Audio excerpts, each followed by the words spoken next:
InsyaAllah. Testing 1, 2, 3 InsyaAllah.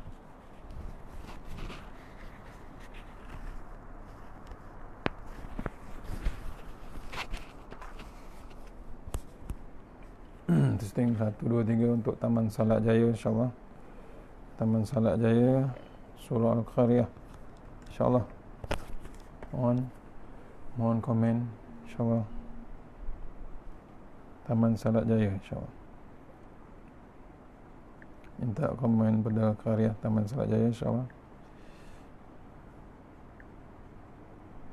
Saya share InsyaAllah sekarang.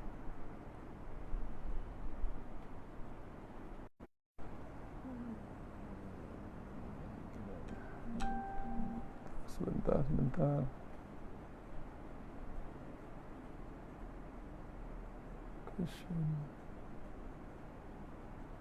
Okey. InsyaAllah. Testing suara. Mohon komen. Orang Taman Salak Jaya, karya Taman Salak Jaya InsyaAllah. Mohon komen.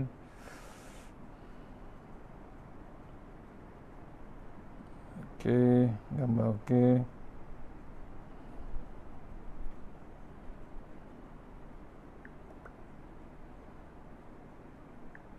Saya share.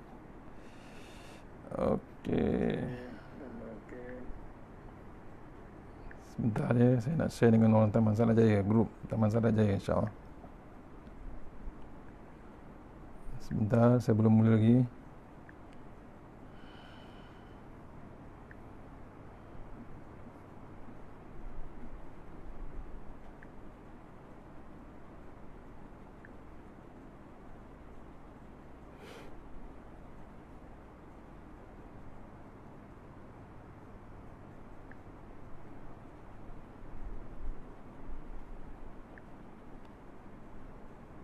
Surah Al-Qaryah, Madrasah Taman Salak Jaya InsyaAllah.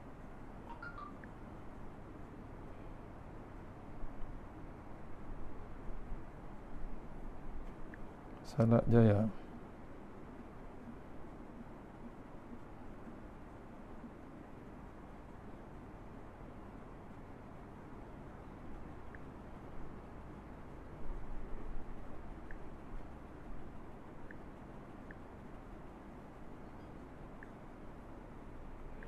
Okey, alhamdulillah. Assalamualaikum warahmatullahi wabarakatuh.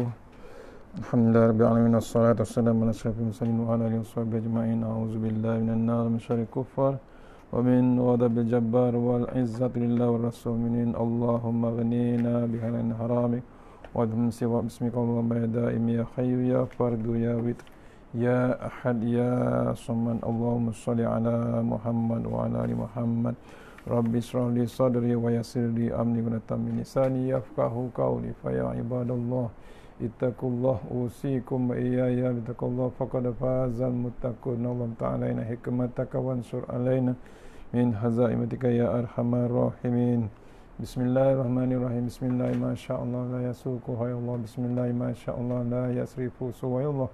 Bismillah ma sya'allah ma kana min ni'matin fa min Allah. Bismillah ma sya'allah la ya'ti bil hasanati ila Allah. Bismillah ma sya'allah la haula wa la quwwata illa billahil aliyyil azim. Rabbi shrah li sadri wa yassir li amri wa tammin lisani yafqahu qawli. Fa ya ibadallah ittaqullaha usikum wa iyaya bittaqullah faqad fazal muttaqun. Bismillahirrahmanirrahim. Hasbiyallahu li dini, hasbiyallahu liman ahammani, hasbiyallahu liman hasadani, hasbiyallahu liman bagha alayya, hasbiyallahu liman kadani bisu'in, hasbiyallahu indal maut, hasbiyallahu indal mas'alati fil qabr, hasbiyallahu indal mizan, hasbiyallahu indas sirat, hasbiyallahu allazi la ilaha illa huwa tawakkaltu alaihi. Alhamdulillah. Allahumma inna nas'aluka bi barakati syarifah anta himal dunia. Alhamdulillah, jumpa kita untuk pagi pengisian hari ini. Ramadan yang dah masuk tahap kedua, ya. Level yang kedua, 10 hari yang pertama dah habis, masuk 10 hari yang kedua. Kita akan jumpa pula 10 hari yang ketiga, InsyaAllah.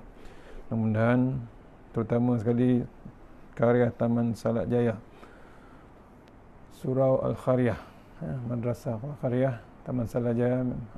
Minta standby. Mudah-mudahan pagi pengisian sebentar ini kita terus harungi PKP, harungi Corona, dan lagi hebat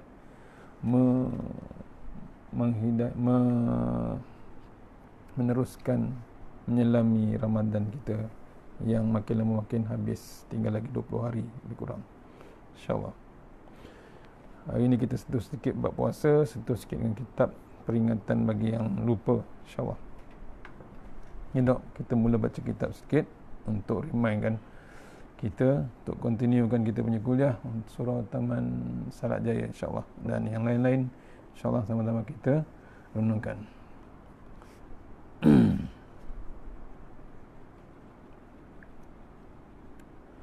Saya share sikit dalam Facebook ya, insyaAllah.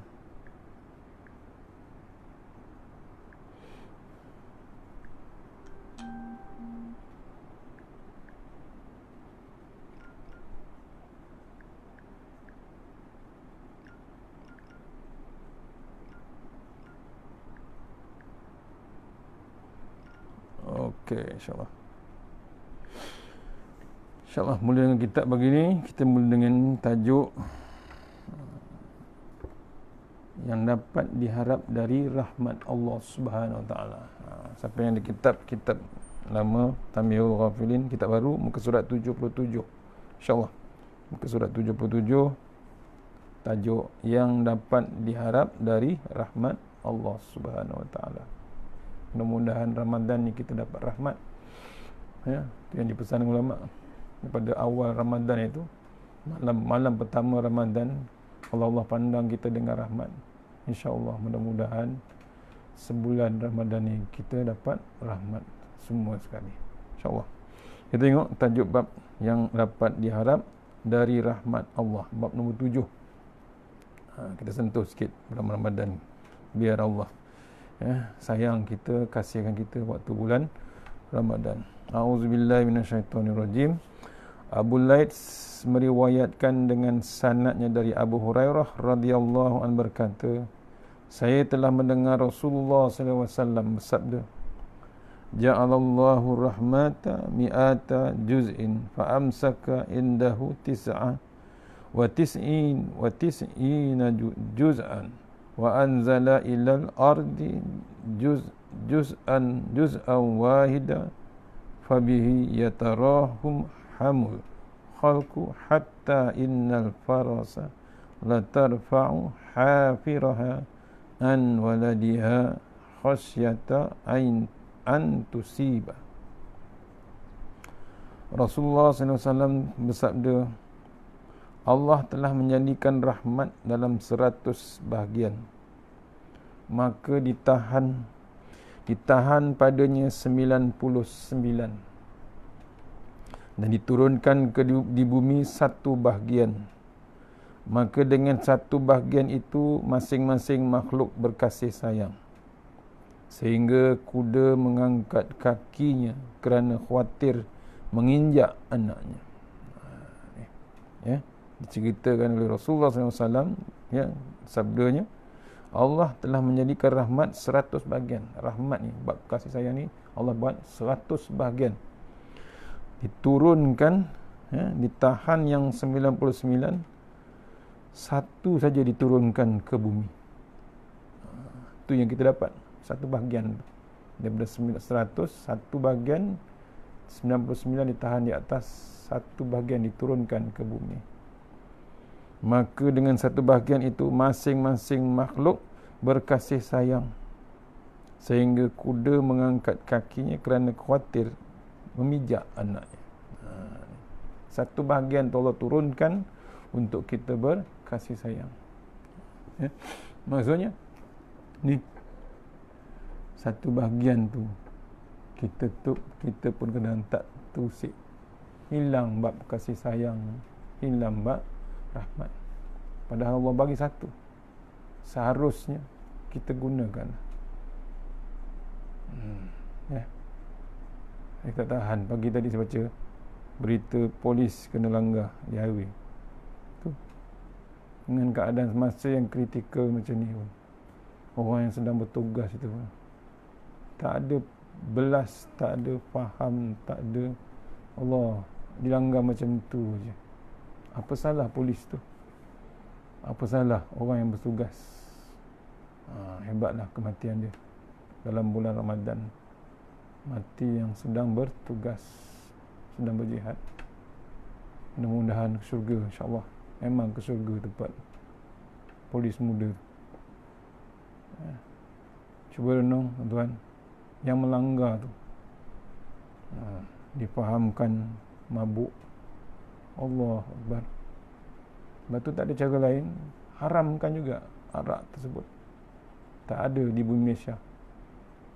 Dah kita Islam, kenapa nak diraikan arak tersebut? Ini takkan nak tunggu berpuluh-puluh orang mati lagi kena langgar. Masuk mahkamah, selesai. Macam tu je. Kena renung. Kena renung. Kejadian makin lama makin hebat, makin hebat, makin hebat. Ini Allah bagi corona, bagi macam-macam. Tengah corona pun, tengah Ramadan ni masih lagi nak hilang bab rahmat. Janganlah.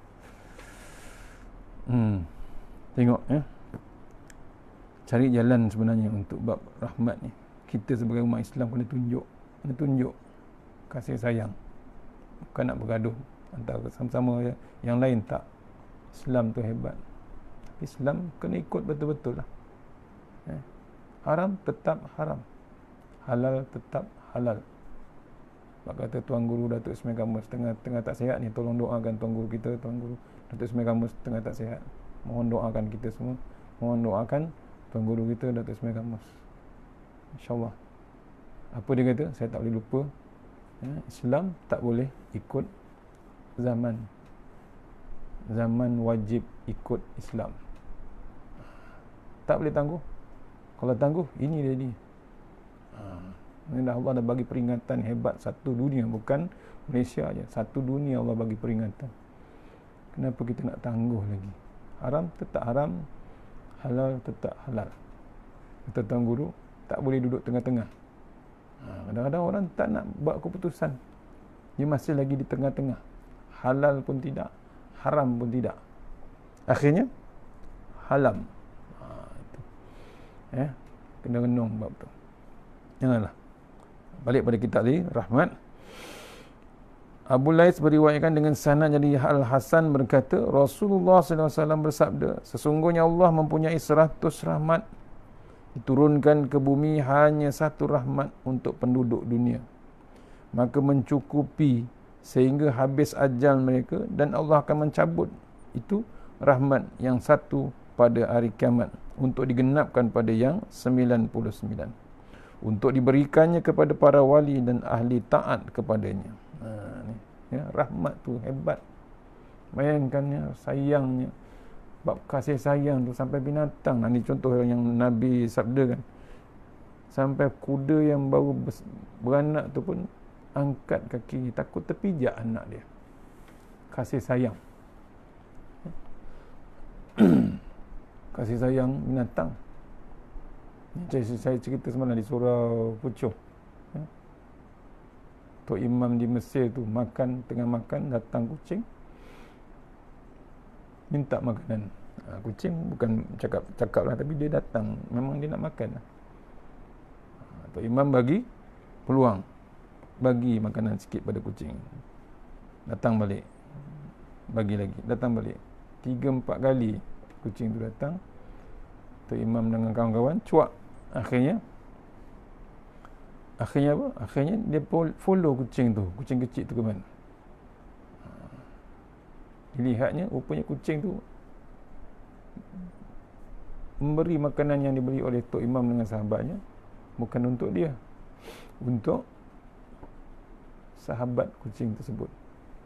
Ada kucing besar yang tak bergerak, tak sakit, cuma kucing tu buta. Wah tuan-tuan, kucing kecil yang tak ada akal boleh bagi makanan, tolong hantar, tolong carikan, tolong ambil, letakkan pada kucing yang buta, kucing yang kecil, yang tak ada akal, boleh ada rahmat, ada kasih pada kawan dia. Kita macam mana? Ni Ramadan, ada bab rahmat. Ramadan ni hebat. Bab tu cari jalan. Janganlah sombong kita, kaya kita, mewahnya kita makan buka puasa sahur. Kadang-kadang kita lupa ada yang tak makan, ada yang tak minum, ada yang kebulu lagi di sana. Jom tolong sama-sama bantu, insya-Allah. Ni satu per 100. Satu daripada 100 tu diturunkan ke bumi. Kemudian besok hari kiamat akan digenapkan balik. Untuk siapa? Untuk diberikan pada yang taat, antaranya para wali dan ahli taat kepada Allah Subhanahu Wa Taala. Digenapkan besok. Di dunia dibagi satu saja. Itu pun hebat. Kasih sayang. Macam mana kasih sayang kita dengan keluarga kita, adik-beradik kita, jiran tetangga kita. Abu Laits berkata, Nabi SAW telah menerangkan kepada kaum mukminin rahmat Allah supaya mereka bersyukur kepada yang telah memuliakan mereka dengan rahmatnya, dan rahmat amal soleh, sebab siapa yang mengharap rahmat Allah harus beramal mengikut petunjuknya untuk mencapai rahmatnya. Allah berfirman, Inna rahmatallahi qaribun minal muhsinin. Sesungguhnya rahmat Allah itu dekat pada orang yang berbuat baik. Surah Al-A'raf ayat 56. Surah Al-A'raf, sesungguhnya rahmat Allah itu dekat pada orang-orang yang berbuat baik. Orang yang suka yang berbaik, rahmat Allah itu dekat. Allah ni dekat sangat dengan kita. Juga faman kana yarju liqa'a rabbih falyamal amalan solihah. Maka siapa yang mengharap mendapat rahmat dan bertemu kepada Tuhannya, maka hendaklah beramal soleh.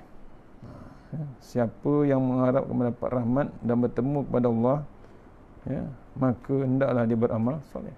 Siapa yang nak berjumpa Allah Ta'ala besok, nak menghadap Allah Ta'ala, tak ada cara lain dengan kebajikan, nak beramal soleh. Ni Allah bagi peluang Ramadan sebulan.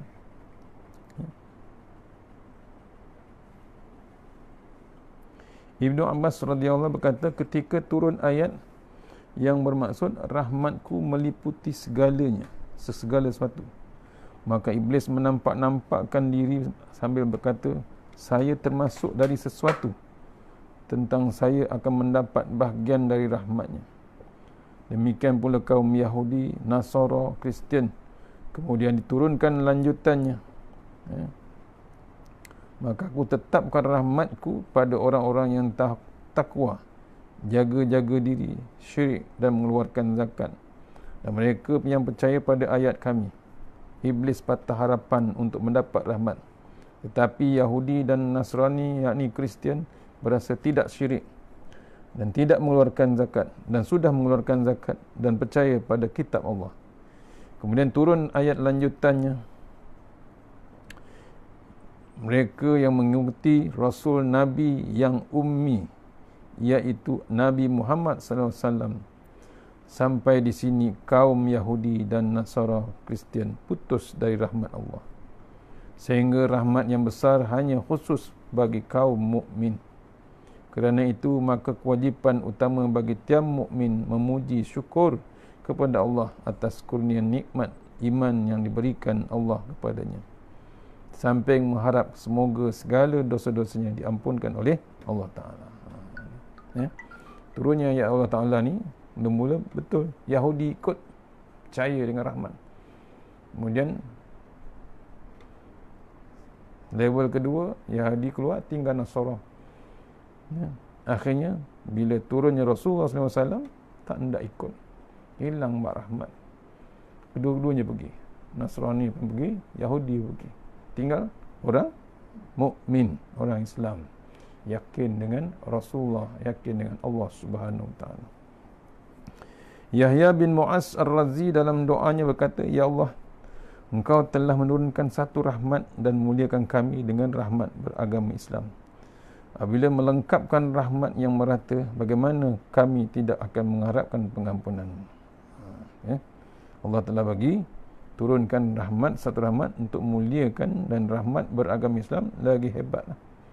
Itu maksudnya kita cari jalan untuk minta pengampunan Allah Ta'ala. Juga ia berdoa, ya Allah, jika sediakan pahalamu untuk orang-orang yang taat dan rahmatmu bagi orang yang berdosa, maka bila saya tidak termasuk orang yang taat untuk mendapatkan pahalamu, maka saya tetap mengharapkan rahmatmu sebagai seorang yang berdosa. Ya. Orang hebat dengan maksiat, tapi masih lagi harap dengan rahmat Allah. Boleh? Ada. Ni. Tapi janganlah jadi kesempatan pula untuk kita terus buat maksiat. Ini rahmat Allah tu ada. Rahmat Allah tu ada. Ya.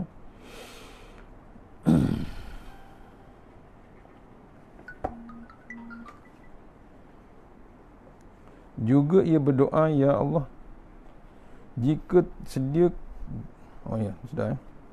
Abu Laid meriwayatkan dengan sanad dari Abu Sa'id Al-Khudri radhiyallahu berkata, Rasulullah SAW bersabda lagi, ada seorang masuk surga tanpa amal kebaikan, hanya ketika ia akan mati berpesan pada keluarganya, jika saya meninggal, bakar mayatku dan tumbuk tulang-tulangku sampai halus, kemudian abunya taburkan separuh di darat, separuh di laut, maka ketika mati dilaksanakan oleh wasiatnya, maka Allah menyuruh darat dan laut supaya mengumpulkan abunya. Kemudian ketika ditanya, mengapa engkau berbuat sedemikian? Jawabnya, kerana takut kepadamu, ya Allah. Maka Allah mengampunkan baginya kerana takutnya kepada Tuhan. Sampai level tu. Bimbang nak menghadap Allah Ta'ala, takut sangat dengan Allah Ta'ala. Waktu dia mati diwasiatkan, tumbuk tulang-tulang, tabur dekat laut separuh, tabur dekat darat separuh. Ditanya Allah Ta'ala, kenapa buat macam tu? Pasal dia bimbang, takutnya nak menghadap Allah Ta'ala. Kita macam mana?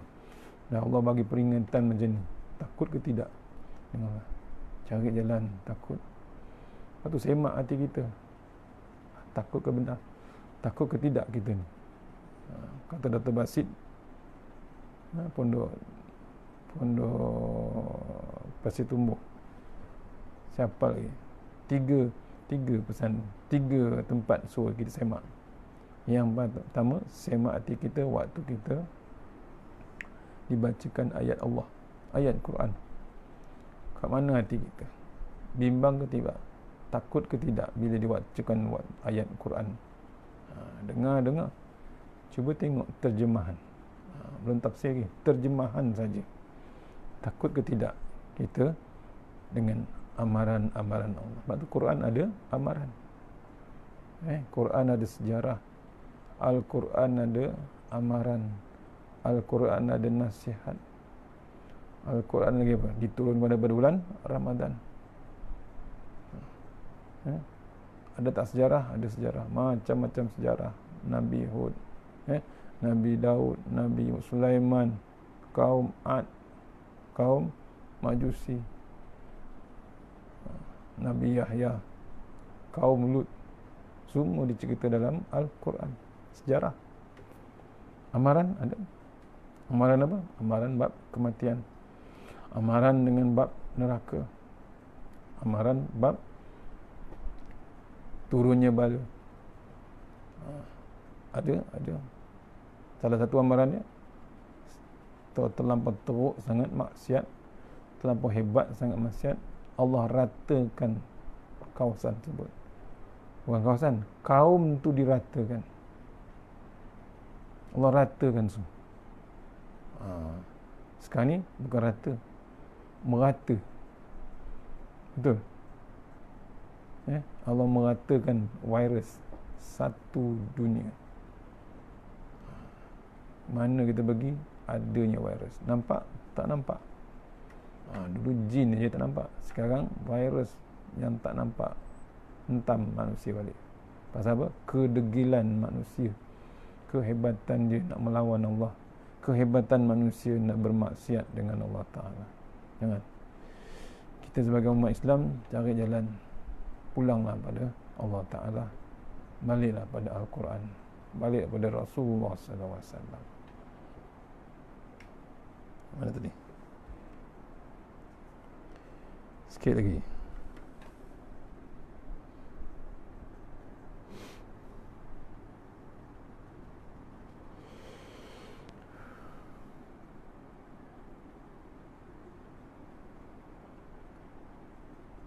Abu Lais dari Atta' dari sahabat Nabi sallallahu alaihi wasallam berkata, Rasulullah sallallahu alaihi wasallam datang kepada Nabi kami sedang tertawa. Lalu Nabi sallallahu alaihi wasallam bersabda, apakah kamu tertawa sedang api neraka menanti di belakangmu? Demi Allah, saya tidak suka melihat kamu tertawa. Tapi Nabi SAW pergi membelakangi kami sedang kami diam, seolah-olah ada burung di atas kepala kami.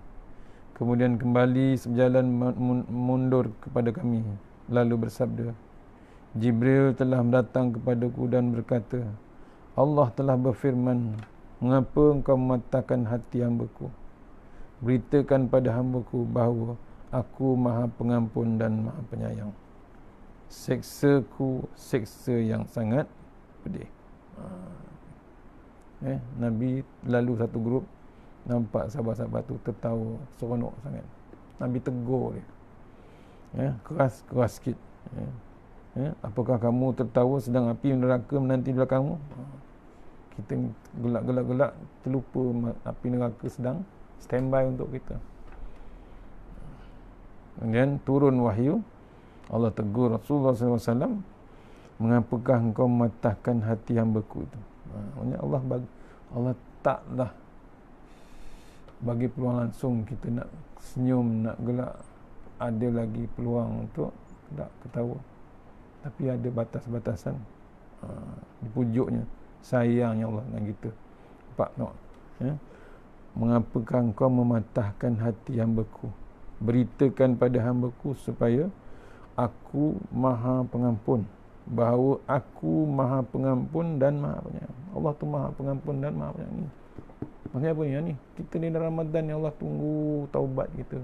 Allah tunggu minta ampun. Allah tunggu kita sujud.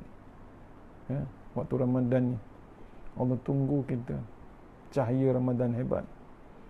Fadilatnya terlalu hebat. Tu. Kenapa kita nak buang masa lagi? Kenapa kita nak mengomel lagi, nak buat kerja cerita hal orang, cerita hal ini? Tak payahlah, berhentilah. Orang pelik. Puasa tapi masih lagi nak berantakan. Orang Indonesia kata berantakan. Sibuk dengan hal orang, sibuk dengan hal orang lain, didambakan, dinamimahkan. Berhentilah buat perangai macam tu. Tak sedar kita dalam bulan Ramadan. Yang sedih masih lagi, tadi saya tengok Ustazah Asma, ada lagi yang tak nak tutup aurat, ada lagi yang masih nak. Yang paling sedih ni, ada bulan Ramadan yang tak ada rasa bab malu, tak tahu malu. Allah bagi Ramadan ni masih lagi tak ada bab malu dengan Allah Ta'ala, apalagi dengan manusia. Siap lagi buat pamerkan dalam Facebook, TikTok, video-video yang tak senonoh. Ada yang tutup aurat tapi macam tak tahu malu, menari sana, menari sini. Bukan muda. Kalau muda tu kita boleh terima lagi. Tua, bukan tua, bangka. Allah kan. Ni keras dan keras, tapi kena cakap. Tak terasa malu. Bukan mana dengan manusia, dengan Allah Ta'ala. Allah perhati dalam bulan Ramadan. Allah panggil, ya ayyuhallazi amanu kutiba alaikumus siyam. Ya ayyuhallazi, Wahai orang-orang yang beriman, sayanglah, pujuk, panggil dengan kasih sayang kita macam mana dengan Allah Ta'ala. Malu kita dengan Allah Ta'ala. Mohon tuan-tuan, janganlah langsung tak ada malu. Pesan kat, jangan tengok orang lain yang dalam rumah kita yang diketua keluarga, kan berkumpul sekarang ni, kenapa tak nasihatkan, pujuk? Kita tak buat sekarang sebagai pemimpin, kita tak ikut apa yang Allah perintahkan, apa yang Rasul bawa, apa yang ada dalam kitab. Kita sebagai ayah, ibu, kita senyap saja, biarkan anak cucu kita ikut peredaran zaman, ikut teknologi, sampai hilang bab malu. Siapa akan jawab besok? Kita akan jawab dengan Allah Ta'ala. Selagi anak perempuan, isteri kita tak tutup aurat, selagi itulah kita akan menjawab. Boleh jawab? Tak boleh jawab. Hentaknya malaikat dalam kubur. Belum bab pada mahsyar lagi. Dalam kubur tu tak terdaya kita. Cuba renung. Jangan tengok rumah orang lain, tengok rumah kita sendiri. Terus pesankan rumah kita sekarang ni, masjid dah tak boleh pergi, surau tak boleh pergi, kita buat rumah kita macam masjid. Azan, sembahyang jemaah. Kadang-kadang sedih kalau di masjid, alhamdulillah, follow sharp waktu, buka cepat, terus sembahyang maghrib. Kadang-kadang rumah payah, kadang-kadang diperhati, kadang-kadang di rumah lewat lagi, dah buka setengah jam tak habis lagi. Orang kena renung, waktu maghrib sebenarnya dalam pendek sangat saja, 15 minit, 20 minit saja. Waktu yang afdal, yang banyak pahala. Janganlah sembahyang dekat-dekat dengan isyak. Waktu dah jadi haram, takut. Tolong, makan sekejap je, makan sikit dulu, apa salahnya? Cepat, Allah tunggu. Hayyalas solah, hayyalas falah. Takkan kita tak sabar tunggu sekejap nak makan penuh, makan nasi. Kita boleh sabar daripada pagi subuh sampai maghrib, boleh sabar. Kenapa dengan maghrib yang sekejap tu kita tak boleh sabar? Tu nak tengok puasa kita. Sebab tu cuba renung, selalu saya ingatkan bila Ramadan, bila berbuka puasa, Tuan Guru Datuk Ismail kamu selalu pesan, jangan terus bangun sembahyang. Habis ya buka puasa, kurma dan air kosong, termenung sekejap, aku ni puasa ataupun tidak. Tu termenung kita daripada subuh tadi sampai maghrib, kita ni puasa ataupun tidak. Tu baru tahu, timbang-timbangkan diri kita sendiri. Balik pada kitab tadi.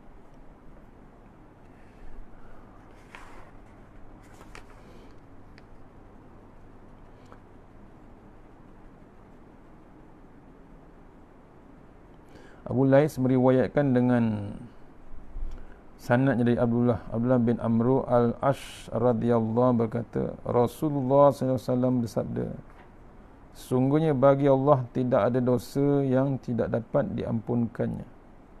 Pada umat yang sebelum kamu, seorang telah membunuh 99 orang, kemudian pergi kepada pendeta dan berkata, saya telah membunuh 99 jiwa. Apakah ada jalan bagiku untuk bertaubat? Jawab pendeta, tidak ada, sebab perbuatanmu sudah melampaui batas. Maka ia segera berdiri dan langsung membunuh pendeta itu, sehingga genap yang dibunuh 100 orang. Kemudian ia pergi kepada pendeta yang lain dan berkata, saya telah membunuh 100 orang. Apakah ada jalan bagiku untuk bertaubat? Jawab pendeta, sebenarnya perbuatanmu telah melampau dan saya tidak mengetahui. Hanya di sana ada 2 dusun, yang satu bernama Busra dan penduduknya orang-orang baik yang selalu mengerjakan amalan ahli syurga. Sedang yang lain bernama Kafrah, mengerjakan penduduk yang selalu hanya berbuat derhaka melakukan amalan ahli neraka, maka penduduk hanya berbuat derhaka mendarat, maka penduduknya, bila engkau pergi ke Busra dan mengikuti amal ahli perbuatan mereka, maka jangan ragu bahawa taubatmu akan diterima. Maka pergilah ia ke Busra, dan ketika ia di tengah jalan jatuh mati, maka bertengkarlah malaikat seksa dengan malaikat rahmat, sehingga mereka bertanya kepada Tuhan. Maka diperintah, ukur saja maka di kedusun mana dia lebih dekat, masukkan ia ke golongan penduduknya. Tiba-tiba terdapat ia lebih dekat ke dusun Busra sekadar hujung jari, maka ia tercatat dari golongan penduduknya. Tu hebat tak hebat? Sayang Allah, hebat. Dah bunuh 100 orang tapi masih lagi diampunkan bab. Tu Allah Maha Pengampun, Maha Penyayang. Cerita pemuda tu mati nak pergi ke tempat yang baik, tapi tak sampai hajat, mati tengah jalan. Boundary antara dua, satu penduduk yang suka buat maksiat, satu penduduk yang suka buat baik. Akhirnya dikira, diukur kat mana dia mati, kat mana yang paling dekat. Dia paling dekat dengan penduduk Busra. Tapi memang niat dia memang nak buat baik lah. Tu kena. Allah bagi tak keampunan? Alhamdulillah, diampunkan Allah Ta'ala. Abu Laits meriwayatkan dengan sanad dari Abdullah bin Mas'ud radhiyallahu anhu berkata, 3 macam yang saya berani bersumpah, sedang yang keempat bila saya bersumpah pasti benar. Yang pertama, Allah tidak akan memelihara seorang di dunia kemudian diserahkan pada lainnya di hari kiamat. Seorang di dunia kemudian diserahkan kepada lain-lain di hari kiamat. Yang kedua, Allah tidak akan menyamakan orang yang mempunyai bahagian dalam Islam dengan yang tidak mempunyai bahagian. Yang ketiga, tidak seorang yang cinta pada suatu kaum melainkan akan berkumpul dengan mereka pada hari kiamat. Sedang yang keempat, Allah tidak menutupi hamba di dunia melainkan pasti akan menutupnya di akhirat. Cerita Allah tidak tutup hamba di dunia. Kita ni macam mana hebat kita ni sorok dalam dunia, Allah takkan tutup di akhirat. Tu tak boleh elak, tak boleh tipu. Tapi kalau dengan rahmat Allah Ta'ala, Allah akan tutup walaupun aib ni. Cari jalan biar disayangi Allah Ta'ala.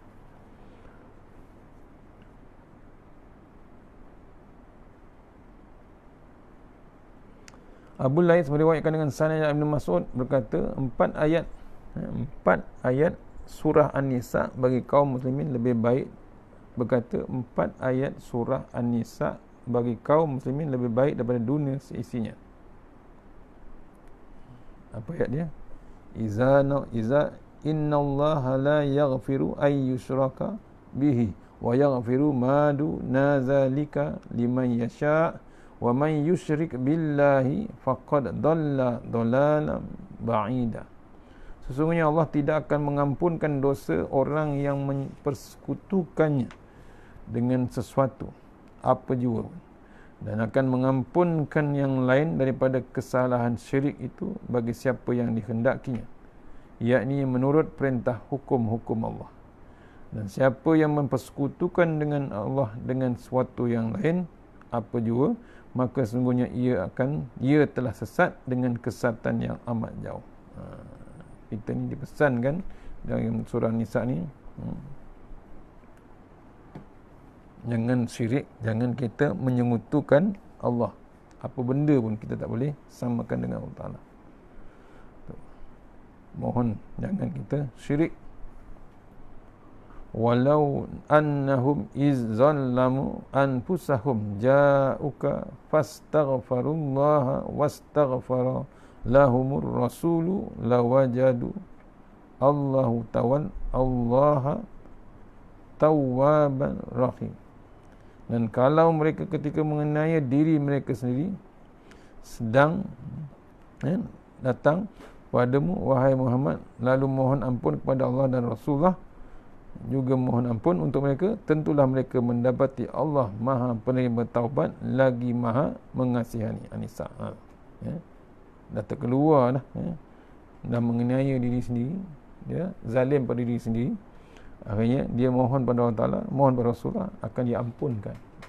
Sayangnya Allah Ta'ala. Yang ketiga, surah Nisa, ayat nombor 64. Tadi ayat in tajtanibu kaba'ira ma tunhaw na'anhu nukaffir ankum sayyiatikum wa nudkhilkum mudhalan karima. Jika kamu meninggalkan dosa-dosa yang besar yang telah dilarang, maka Allah akan mengampunkan dosa-dosamu yang kecil-kecil dan masukkan kamu dalam tempat yang mulia. An-Nisa ayat 21. Tu. Diingatkan lagi kita dah tinggalkan dosa-dosa besar yang dilarang, kemudian kita diampunkan Allah dosa-dosa kecil dan masukkan kita ke dalam tempat yang mulia. An-Nisa 21. Hebatnya rahmat Allah Ta'ala. Kemudian ayat 110. Wa man ya'mal su'an aw yazlim nafsahu summa yastaghfirillaha bahidillaha ghafurur rahim. Siapa yang berbuat kejahatan atau menganiaya diri sendiri, kemudian membaca istighfar minta ampun kepada Allah, pasti akan mendapatkan Allah Maha Pengampun dan Penyayang. An-Nisa ayat 110 lagi, ya. Zalim diri sendiri, buat jahat, kemudian baca astaghfirullah, minta ampun pada Allah Ta'ala, Allah ampunkan. Pasal apa? Allah Maha Pengampun dan Penyayang. Dan yang keempat, ayat 110. Itu dah 4 ya, 4 ayat. Ayat 116, ayat 64 Nisa, kemudian An-Nisa ayat 21, kemudian last kali ayat Nisa 110. Sayangnya Allah Ta'ala, ampunkan dosa. Okey, teruskan sikit. Jabir bin Abdullah Al-Asy'ari radhiyallahu berkata, Nabi SAW bersabda, syafaati li ahlil kaba'ir man ummati man kazzaba biha lam yanalha. Nabi SAW bersabda, syafaatku untuk orang-orang yang berdosa besar dari umatku, siapa yang mendustakannya tidak akan mencapainya. Jabir radhiyallahu berkata, orang yang tidak berdosa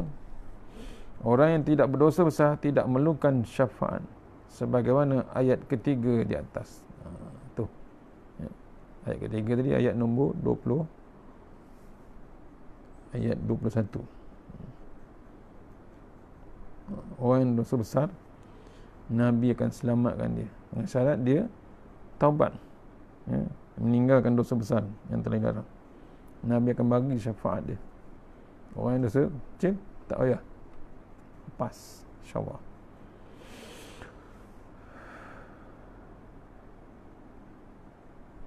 Muhammad bin Al-Munkadir dari Jabir radhiyallahu berkata, Rasulullah SAW keluar kepada kami dan bersabda, malaikat Jibril tadi datang kepadaku dan berkata, ya Muhammad, demi Allah yang mengutusmu sebagai Nabi yang besar, sungguhnya ada seorang hamba Allah yang beribadah selama 500 tahun di atas sebuah bukit yang lebar, panjangnya 30 hasta kali 30 hasta.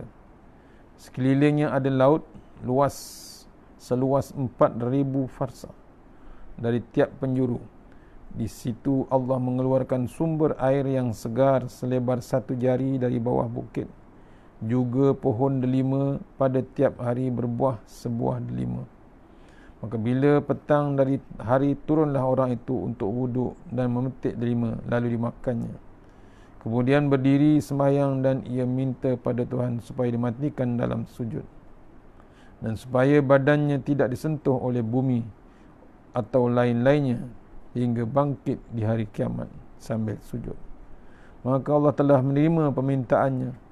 Kerana itu setiap kami naik turun, malaikat Jibril kata, kerana setiap kami naik turun dari langit, selalu melaluinya ia sedang sujud. Jibril berkata, kami dapat dalam ilmu bahawa ia akan dibangkitkan pada hari kiamat dan dihadapkan kepada Allah. Lalu Allah menyuruh, masukkanlah hamba-Ku itu ke syurga dengan rahmat-Ku. Maka berkata orang itu, dengan amal-Ku. Maka Allah menyuruh malaikat supaya menghitung semua amalnya yang dengan nikmat-Ku, iaitu nikmat penglihatan. Tiba-tiba nikmat penglihatan itu telah mengelilingi ibadahnya selama 500 tahun. Sedang nikmat-nikmat Allah yang lainnya belum. Maka Allah berfirman, masukkanlah ia ke dalam neraka. Dan ketika ditarik menuju ke neraka, ia berkata, masukkanlah aku ke dalam surga dengan rahmat-Mu. Nampak? Bukan pasal ibadah kita boleh masuk surga. Pasal rahmat Allah Subhanahu Wa Taala. Sebab tu cari jalan. Ibadah dia 500 tahun. Dia nak masuk surga. Allah nak suruh masuk surga dengan rahmat, dia tak nak. Dia nak amal dia. Amal itu dikata boleh masuk surga. Allah suruh ditimbang amal dia yang 500 tahun tu dengan sebelah mata dia. Mata apa? Mata kita. Nikmat penglihatan. Sebelah, bukan 12. Sebelah je. Bila ditimbang nikmat penglihatan mata yang sebelah tu lagi berat daripada 500 tahun beribadah. Allah arahkan dia, masukkan dia dalam neraka. Merayu dia, meraung, minta masuk surga dengan rahmat Allah Subhanahu Wa Taala. Maka Allah berfirman pada malaikat, kembalikanlah ia. Lalu ditanya oleh Tuhan, hamba-Ku, siapakah yang menjadikan engkau dengan tidak ada, daripada tidak ada? Jawabnya, Engkau Tuhan. Lalu ditanya, apakah itu kerana amalmu atau rahmat-Ku? Jawabnya, dengan rahmat-Mu. Lalu ditanya, siapakah yang memberi kekuatan kepadamu untuk beribadah 500 tahun? Jawabnya, Engkau Tuhanku. Dan siapakah yang menempatkan engkau di atas bukit dan di tengah lautan, dan mengeluarkan air yang segar tawar dari tengah-tengah lautan yang asin getir, dan menumbuhkan buah delima tiap petang, padahal buah itu hanya berbuah 1 tahun 1 kali. Lalu engkau minta kepadaku untuk mati sujud. Siapakah yang berbuat itu semua? Jawabnya, Engkau Tuhanku. Firman Allah, maka semua itu dengan rahmatku, dan kau ke dalam surga dengan rahmatku. Malaikat Jibril berkata, segala sesuatu terjadi dengan rahmat Allah Ta'ala. Ni Pak, siapa yang gerak dia sembahyang, siapa yang gerak dia sujud, siapa yang gerak dia makan, siapa yang bagi tempat dia makan, tempat dia duduk, tempat dia berehat, semua dengan rahmat Allah Subhanahu Wa Taala. Sebab tu Allah bagi corona rahmat. Betul tak rahmat? Betul. Pasal apa? Bila ada virus, orang takut nak keluar. Takut nak keluar, takut nak maksiat. Ada social distancing. Bimbang nak buat maksiat. Tutup semua tempat maksiat. Maksudnya apa? Diingatkan kita, tutup terus tempat maksiat. Kenapa nak dapat hasil lagi dari tempat maksiat? Buat terus tempat Islamic Center, tempat uruskan sosial, tempat macam-macam. Ikutlah Islamic Ocean. Ada Quran, ada hadis, macam-macam. Ada bab management, ada Islamic management. Bank pun dah ikut Islamic management, Islamic banking. Dapat yang paling hebat tu tam. Betul lah. Kerana corona kami dapat belajar agama dan membaca Quran. Alhamdulillah. Kalau tak ada, macam mana? Dan tak nak duduk mengaji agama. Tak dan. Kadang-kadang orang tak singgah masjid, tak singgah surau. Padahal ada ustaz datang kuliah, ada ustaz datang ceramah, ada program forum perdana, ada program Maulid Rasul, berselawat. Bukan lama pun, sejam. Apa salah kita singgah? Tak semestinya 5 waktu. Subuh dengan isyak. Yang cantik 5 waktu lah. Kadang-kadang tu. Peringatan daripada Allah Ta'ala. Rahmat. Sebab yang Allah bagi. Turunnya corona itu rahmat sebenarnya. Nak mengingatkan kita, jangan sombong kita dengan Allah. Jangan terasa hebat dengan teknologi, hebatnya handphone, touchscreen. Allah terlupa yang membuat touchscreen, membuat komputer, yang membuat handphone, otak yang membuat tu siapa yang dibuat? Balik pada Allah Ta'ala. Sama Ramadan, puasa. Puasa pun kita nak berlapar. Bila kita berlapar, lemah kita. Lemah, akhirnya berhajat. Hajat pada makanan. Bila berhajatkan pada makanan, minuman, teringat pembuat makanan, pencipta makanan. Siapa dia? Allah Subhanahu Wa Ta'ala. Tu tujuan berpuasa, nak balik pada Allah Ta'ala. Kerana iman kita. Tu, ya. Kuda.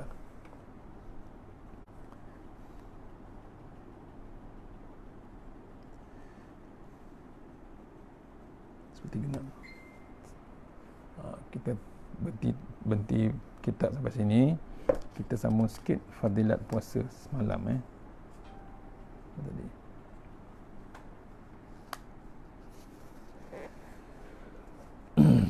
Sekejap saya tanda dulu. Taman Salak Jaya.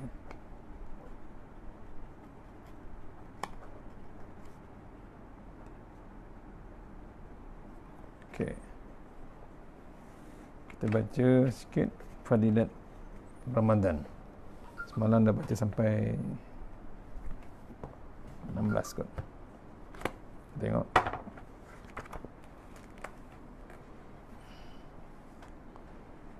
Kita baca sampai 16 ya.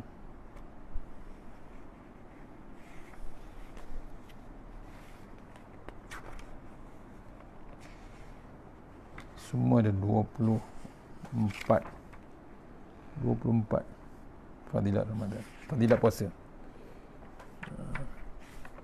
Kita baca balik yang ke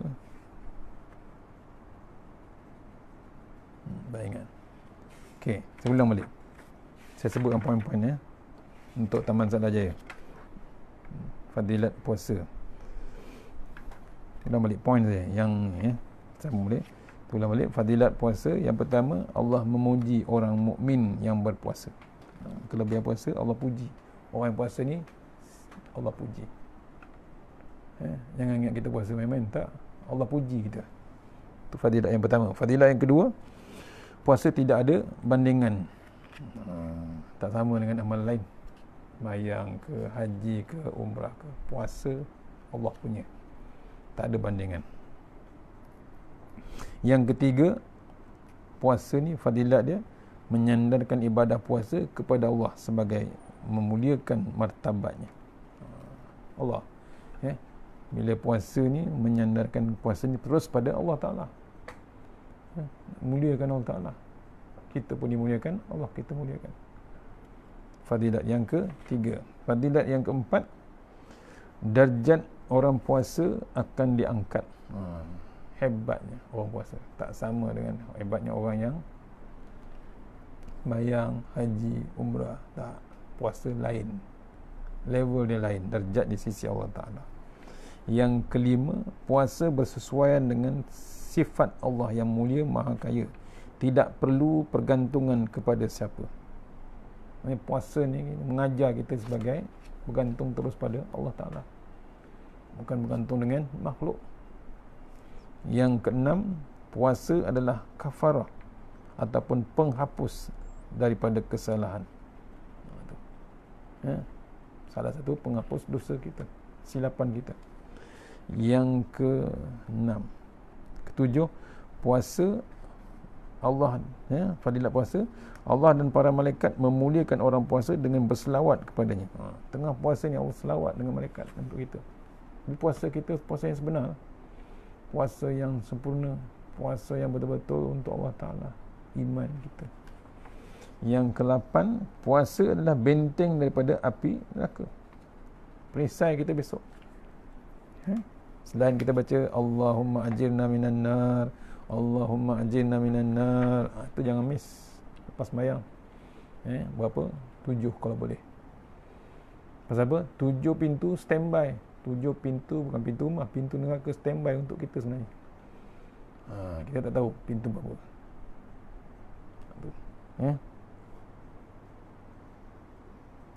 Benteng daripada api neraka. Yang ke-9, puasa di musim panas sebagai minuman besok di hari kiamat, hari dahaga. Bila kita berpuasa musim panas, kering tekak bila puasa, panas sepanas-panasnya, jangan risau, tahan, sabar. Itulah besok jadi air minuman kita besok waktu di hari kiamat. Hari ini dipanggil hari kiamat ataupun hari dahaga. Masa tu tak ada mineral water, masa tu tak ada air tepi jalan, tak ada R&R. Jauh tuan perjalanan kita. Tu yang ke-9. Yang ke-10, puasa pada musim sejuk akan mendapat harta yang tidak nilai. Orang yang puasa waktu musim sejuk, kalau negara sejuk tu, siang pendek waktu dia, malam panjang. Ada kelebihan dia. Pasal apa? Bila siang pendek, puasa pendek, malam boleh beribadah panjang masa dia. Yang ke-11, puasa itu sebagai panggilan surga Ar-Rayyan bagi semua orang yang berpuasa. Pintu yang hebat, pintu surga Ar-Rayyan untuk orang yang berpuasa. Puasa hebat, itulah pintu yang dia akan masuk. Yang ke-12, puasa jalan menuju syurga. Salah satu jembatan, satu lorong nak ke syurga adalah puasa kita. Yang ke-13, syafaat puasa pada hari kiamat untuk tuannya. Orang yang puasa betul-betul, itulah syafaat dia besok di hari kiamat. Puasa yang sebenar menyelamatkan dia, haus ke, lapar ke, dahaga ke. Yang ke-14, doa orang yang berpuasa tidak ditolak. Doa orang puasa, insya-Allah. Tapi jangan miss doa waktu berpuasa. Yang paling hebat tu waktu sembahyang. Yang paling hebat waktu nak berbuka puasa. Itu paling hebat berdoa. Jangan kita sibuk dengan makanan. Zikir kita, doa kita. Waktu sahur pun sama juga. Yang ke-14. Yang ke-15, puasa merupakan syiar orang yang baik. Cara nak dakwah, nak hebatkan Islam, puasa. Tu ramai orang Korea, orang Jepun seronok tengok bulan puasa. Akhirnya dia masuk Islam, senang dengan Islam.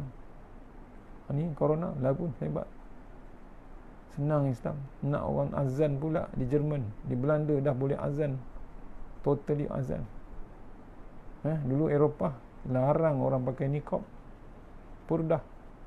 Sekarang satu Eropah Barat semua berniqab. Nampak? Allah tunjukkan hebatnya Islam. Yang ke-16, orang yang berpuasa itu ada 2 kegembiraan.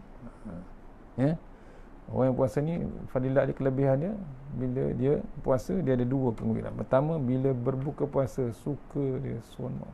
Allah suka tengok. Yang kedua, gembira ketika bertemu Tuhannya besok. Dia tak boleh imagine nak menghadap Allah Ta'ala dengan puasa dia tu. Hati-hati. Tu puasakan dengan takwa kita.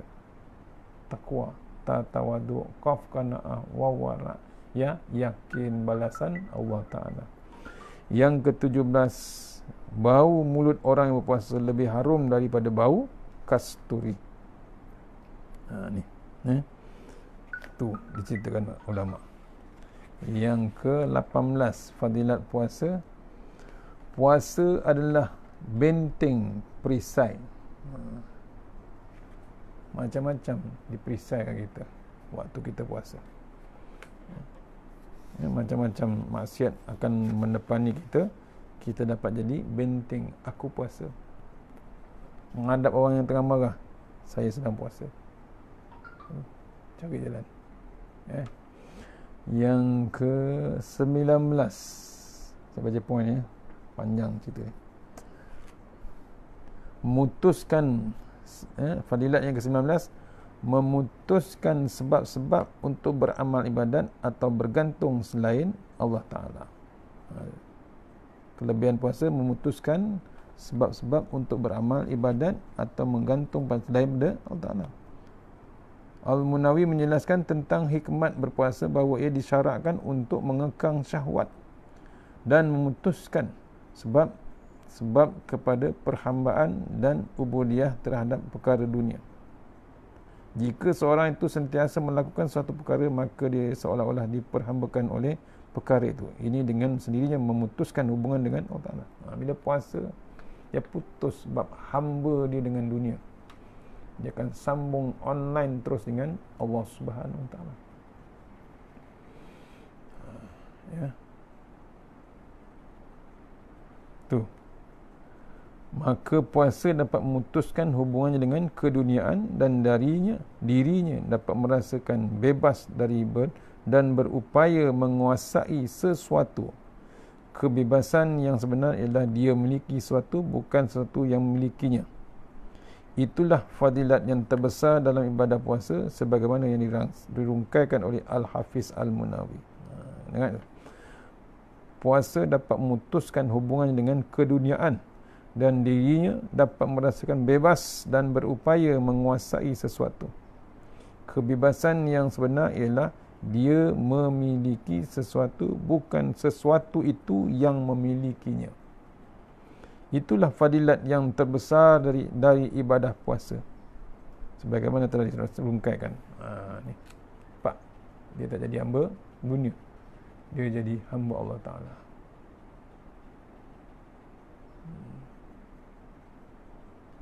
InsyaAllah. Yang ke-20. Ada orang komen.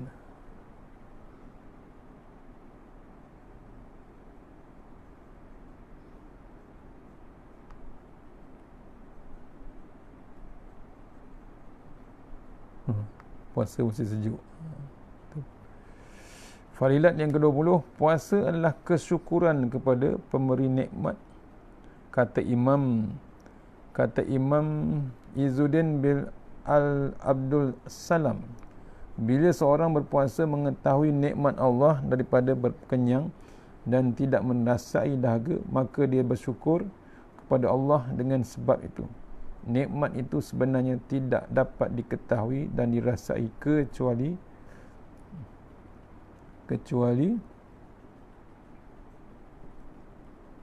apabila nikmat itu hilang. Bila seorang berpuasa mengetahui nikmat Allah daripada kenyang dan tidak merasa dahaga, maka dia bersyukur pada Allah Ta'ala dengan sebab itu. Nikmat itu sebenarnya tidak dapat diketahui dan dirasai kecuali dapat nikmat yang hilang. Bila dia puasa, dia tahu bab lapar, bab kenyang, bab haus. Oleh itu berpuasa sebagai mensyukuri nikmat kurnian Allah yang tidak terbatas kepada hamba-Nya. Maka puasa menjadi satu kemestian yang mesti ditunaikan. Dengan sebab itu diwajibkan pada kita berpuasa untuk mensyukuri nikmat Allah SWT. Itu tujuan puasa, syukur pada nikmat Allah Ta'ala. Banyak tak nikmat? Terlalu hebat nikmat puasa. Terlalu banyak nikmat yang Allah bagi. Makan, minum, tidur, tempat tinggal, macam-macam. Mewah kita. Itu sebab itu salah satu untuk syukur nikmat yang Allah bagi, kita berpuasa. Akhir sekali, nanti kuliah pukul 12 lagi. 21. Puasa menjadikan seorang membanyakkan ketaatan dan mencari pahala. Puasa menjadikan seorang memperbanyakkan ketaatan dan mencari pahala. Izzuddin bin Abdul Salam berkata, adapun sebab kepada seorang memperbanyakkan ketaatan kerana dia mengingatkan kelaparan dan ahli neraka, sehingga terdorong untuk membanyakkan ketaatan supaya dapat menyelamatkan diri daripada api neraka. Tu cari banyak bab ibadah. Puasa mampu mencegah dari melakukan perkara mungkar keji kerana nafsu itu Nafsu itu apabila dikenyang, ia mudah mendorongnya kepada maksiat dan melampaui batasan Allah. Sebaliknya, jika ia lapar dan dahaga, maka nafsunya sentiasa cenderung kepada makanan dan minuman. Tu bab nafsu. Dia manage kita, dia uruskan kita. Jadi banyakkan bab taat dan mencari pahala. Ini Ramadan, jangan tangguh bab cari pahala kan. Teruskan bab pahala sampai 21. Kita akan sambung sekejap lagi pukul 12 di surau Al-Kahfi, Taman Selasih, Lukut, Perisen, insyaAllah. Pukul 12 insyaAllah. Silap saya pukul 12. Tengok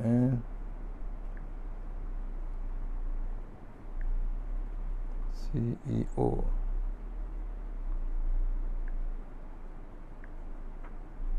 surau Al-Kahfi pukul 12.30 hari. Hari ni 3 kali surau Al-Kahfi pukul 12 insyaAllah. Kita berhenti dekat tu, kita rehat sekejap, pukul 12 kita sambung sebelum Zuhur di surau Al-Kahfi. Bukan surau, online FB anjuran surau Al-Kahfi insyaAllah. Takat tu juga untuk orang-orang Korea di Taman Salak Jaya, Masjid Korea taman saya. Mudah-mudahan pengisian hari kita berhenti di Fadilat yang ke-22. Kita sambung pukul 12 lagi di surau Al-Kahfi, Taman Selasih, Lukut, Perisen. InsyaAllah, mana yang buruk, mana yang lemah, mana yang kekurangan, saya mohon ampun dan maaf. Teruskan kita jaga, kita berpuasa, jaga adab-adab puasa. Puasalah dengan sempurna, puasalah dengan kematangan kita, InsyaAllah. Mana yang baik daripada Allah Ta'ala, buruk daripada saya, kita sudahi surah Al-Fatihah. Bismillahirrahmanirrahim. Iyyaka na'budu wa iyyaka nasta'in. Shiratal ladzina an'amta 'alaihim ghairil maghdubi 'alaihim waladdallin.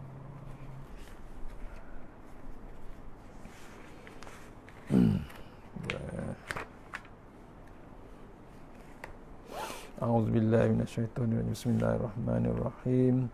Allahumma tawwil a'marana wa sahhi ajsadana wa nawwir qulubana wa sabbit imanana wa ahsin a'malana wa wasi' arzaqana wa ilal khairi qaribna wa an syarri bina waqdiha wajina fid din wa dunya wal akhirah. Ya Allah, panjangkan umur kami, sihatkan badan kami, terangkan hati kami, tetapkan iman kami, elokkan amalan kami, luaskan rezeki kami, dekatkan kami kepada kebajikan dan jauhkan kami daripada kejahatan. Sampaikan hajat kami, tunaikan hajat kami. Rabbana atina fid dunya hasanah wa fil hasanati wa qina azabannar wa qina azabannar wa qina azabannar. Bismillahirrahmanirrahim. Bismillahi masyaallah la yasuku khairullah. Bismillahi masyaallah la yasrifu suwayallah. Bismillahi masyaallah makana min ni'matin faminallah. Bismillahi masyaallah la ya'ti bil hasanati illallah. Bismillahi masyaallah la hawla wa la quwwata illa billahil aliyyil azim. Bismillahirrahmanirrahim. Bismillahirrahmanirrahim. Bismillahirrahmanirrahim. La yadurru ma'asmi azab. Bismillahirrahmanirrahim. Bismillahirrahmanirrahim. Bismillahirrahmanirrahim. La yadurru ma'asmi syai'un fil ardi wa la fis samaa'i wa samii'un 'alim. Bismillahirrahmanirrahim. Nafsi wa dini. Bismillahirrahmanirrahim. Wa mali. Bismillahirrahmanirrahim. Ala kulli syai'in a'tani rabbi. Allahu akbar, Allahu akbar, Allahu akbar. Allahu rabbi la usyriku bi syai'an nazajaruka wa jalla tanaruka wa taqaddasat asma'uka wa la ilaha ghairuk. Allahumma inna nas'aluka bi barakatiha syarifah antuhum min dunya. Amin ya rabbal alamin. Assalamualaikum warahmatullahi wabarakatuh.